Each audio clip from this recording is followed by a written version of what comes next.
Olá! Hoje a gente vai fundo no pensamento de um filósofo bem interessante, o Epicuro.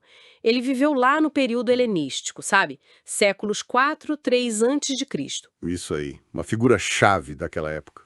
Pois é, e a gente tem aqui um material legal sobre a vida dele e, claro, sobre a filosofia, que é o nosso foco. A ideia é tentar entender um núcleo do pensamento dele, né? Aquela visão materialista do universo. Bem diferente do que vinha antes, em alguns aspectos. Sim. E a teoria do conhecimento baseada nos sentidos e a ética, a famosa ética hedonista, mas que, na verdade, buscava mais a tranquilidade, a ataraxia. Exato. E ele até fundou uma comunidade, o Jardim, para viver essa filosofia na prática. Vamos então analisar isso tudo. Vamos lá. É importante situar o Epicuro, né? Ele vem depois de gigantes como Platão, Aristóteles e num mundo transformado pelas conquistas do Alexandre Magno. Um cenário de bastante mudança. Muita mudança.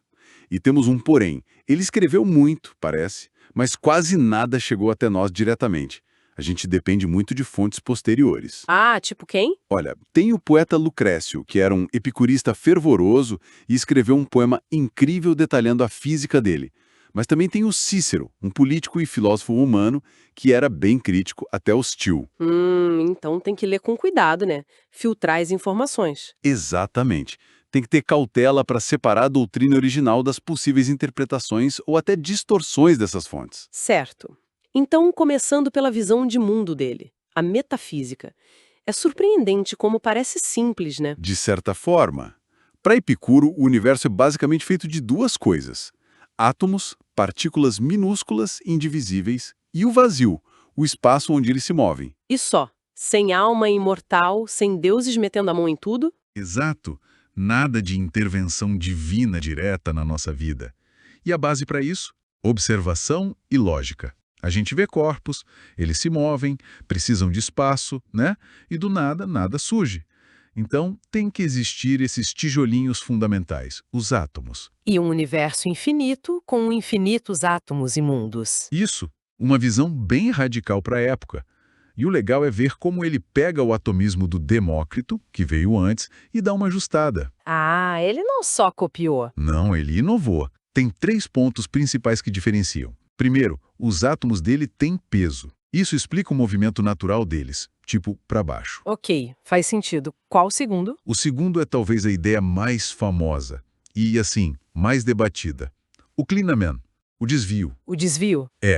Ele diz que os átomos, de vez em quando, sem uma causa aparente, dão uma pequena desviada aleatória na sua trajetória retilínea. E por que isso é importante? É só para eles poderem se chocar e formar as coisas? Bom, isso também.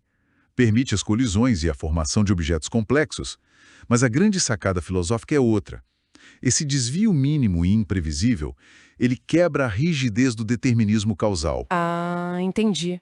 Garante que nem tudo está escrito na pedra, digamos assim? Exatamente. Lucrécio fala que é isso que nos livra dos laços do destino. Garante o nosso livre-arbítrio num universo que, fora isso, seria puramente mecânico.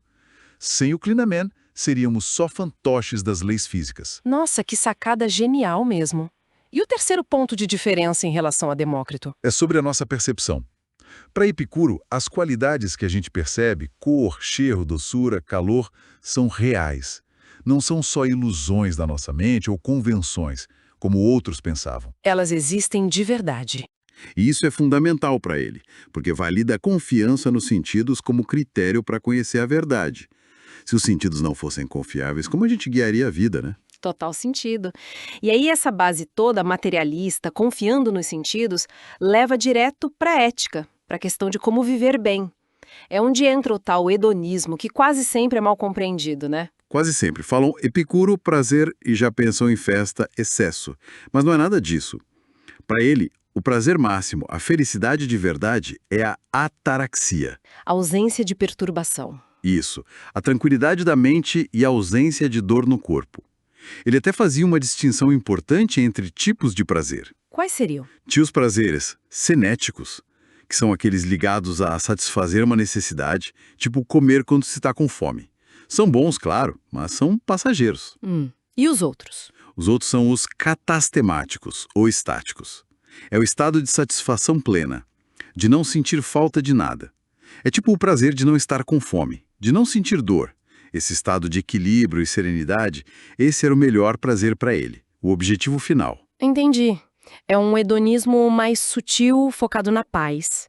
E para chegar nessa paz, imagino que a gente tenha que controlar os desejos. Exatamente. É a chave. Ele classifica os desejos em 3 tipos, basicamente. Primeiro, os naturais e necessários. Tipo, comida, água, abrigo? Isso, coisas básicas para sobrevivência e bem-estar. Esses a gente deve satisfazer, e geralmente são fáceis de conseguir. Ok. Segundo tipo. Naturais, mas não necessários. Tipo, comer uma comida muito sofisticada, luxos. Pode até curtir de vez em quando, mas com moderação, sem criar dependência ou ansiedade. E o terceiro? Esses são os problemáticos. Os desejos vãos e vazios. Fama, poder, riqueza ilimitada. Por que esses são ruins? Porque não tem um limite natural, sabe? São insaciáveis. Quanto mais se tem, mais se quer. Geram angústia, competição, medo de perder. Esses, Epicuro dizia, a gente deve eliminar da nossa vida. O caminho é simplificar. Reduzir os desejos ao mínimo essencial para viver sem perturbação. Faz sentido. Simplificar para ter paz. E além dos desejos, tinha os medos, né?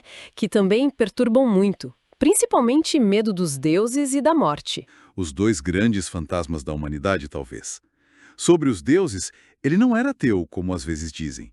Ele achava que existiam sim. Mas eram seres perfeitos, autossuficientes, vivendo lá na sua própria ataraxia, totalmente indiferentes a gente.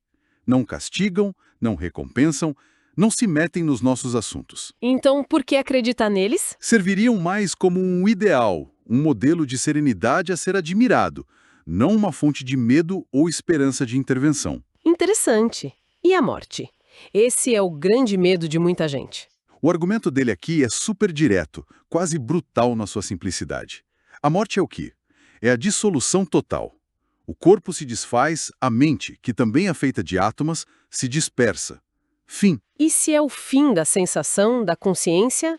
Então, a morte não é nada para nós. Esse é o ponto central. Enquanto a gente está vivo, ela não está aqui. Quando ela chega, a gente não está mais aqui para sentir, para sofrer. Então, por que temer? É um argumento lógico, né? O Lucrécio até usou aquele argumento da simetria para reforçar isso. Exato.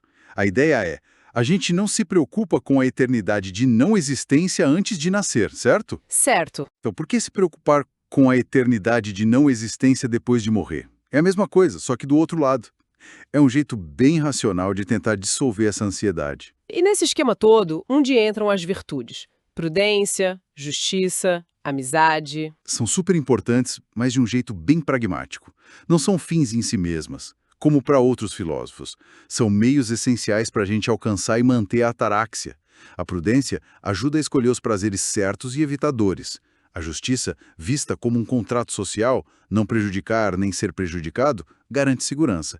E a amizade? A amizade era fundamental para ele. Por quê? Porque viver entre amigos queridos, numa comunidade segura e afetuosa como o Jardim, era talvez a maior fonte de prazer estável e segurança contra as perturbações do mundo. Então, para resumir essa nossa exploração, Epicuro propõe um caminho para a felicidade bem ancorado na razão, né?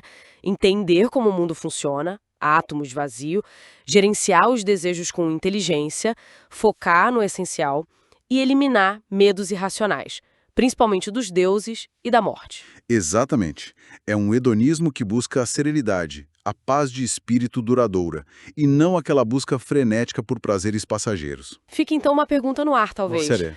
Bom, se para Epicuro o maior prazer era essa ausência de dor, a ataraxia, como será que a nossa cultura atual, que muitas vezes parece tão focada em acumular prazeres cinéticos, experiências intensas, validação externa, tipo fama, riqueza, que para ele eram desejos vãos, como essa nossa cultura poderia talvez reavaliar o que significa a felicidade olhando para esses princípios tão antigos? É uma ótima provocação para a gente pensar, né?